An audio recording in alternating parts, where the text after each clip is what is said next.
নমস্কার, সনাতন ধর্মকথা চ্যানেলে আপনাদের সবাইকে স্বাগত। আজ জ্যৈষ্ঠ মাসের ৮ তারিখ শনিবার, শুক্লাপক্ষের সপ্তমী তিথি। মহাভারতের সভা পর্বের ৪৬তম অধ্যায়ে প্রথম অংশ, দুর্যোধনের লোভ এবং ভ্রম পর্ব শুরু করব। নারায়ণং নমস্কৃত্য নরং চৈব নরোত্তমং দেবীং সরস্বতীং ব্যাসাং ততো জয়মুদীরয়েৎ। দুর্যোধন শকুনির সঙ্গে বসে ক্রমে ক্রমে সেই সভা পর্যবেক্ষণ করতে লাগলেন। তিনি তাতে যেমন দিব্য চিত্রিত বস্তু দেখলেন তা কখনো হস্তিনানগরে দেখেননি। দুর্যোধন কোনো সময় সভার মধ্যে এক স্ফটিকময় স্থলে উপস্থিত হয়ে জল বলে তার ভ্রম হতে লাগলো। কোনো কোনো জায়গায় প্রবেশে বিমুখ হয়ে সেই সভায় পরিভ্রমণ করতে লাগলেন। তারপর সেই স্ফটিকময় স্থলে জল বলে ভ্রম করে সেই স্ফটিকময় স্থলে নিপাতিত হয়ে লজ্জিত হলেন।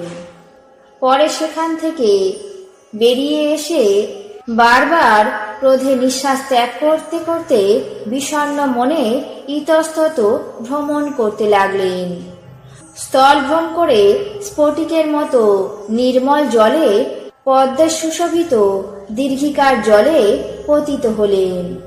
মহাবলী ভীম এবং তার দাস দাসীগণ দুর্যোধনকে দেখে পরিহাস করতে লাগলেন।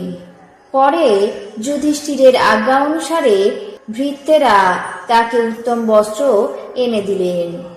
দুর্যোধন পুনরায় পূর্বের মতো স্থলভাগকে জল আশঙ্কা করে এবং জলভাগকে স্থল আশঙ্কা করে আসছেন দেখে ভীম, অর্জুন, নকুল, সহদেব সকলেই উপহাস করতে লাগলেন।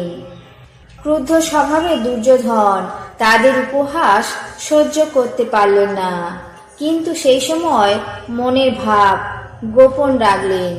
তাদের প্রতি আর দৃষ্টিপাত করলেন না। তিনি পুনরায় এমন ভুল করে স্থলভাগের উপরেই পড়ে গেলেন। তা দেখে পুনরায় সকল লোক হো হো করে হেসে উঠল। তিনি যে কেবল স্ফটিকময় সভায় প্রতারিত হয়েছিলেন এমন নয়, দরজার কাছে এসে সেখানেও স্ফটিক কপাট দেখে সেখানেও পতিত হলেন।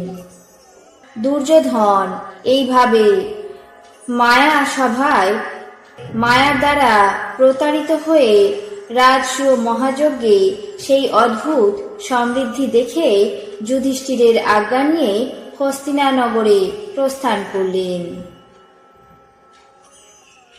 আজ মহাভারতের সভা পর্বের ৪৬তম অধ্যায়ে দুর্যোধনের লোভ এবং ভ্রম পর্ব এখানে শেষ করছি।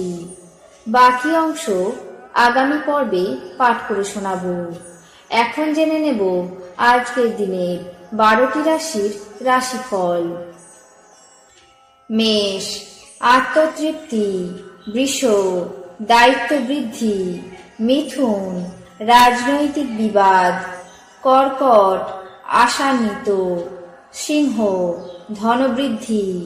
কন্যা, বিদেশ যাত্রা। তুলা, পিঠে ব্যথা। বৃশ্চিক, বিশ্বাসহানি। ধনু, সুযোগ লাভ। মকর, বন্ধু লাভ। কুম্ভ, প্রীতিসঙ্গ। মীন, পরিবহন ব্যবসায় লাভ। এই ছিল আজকের দিনের ১২টি রাশির রাশিফল।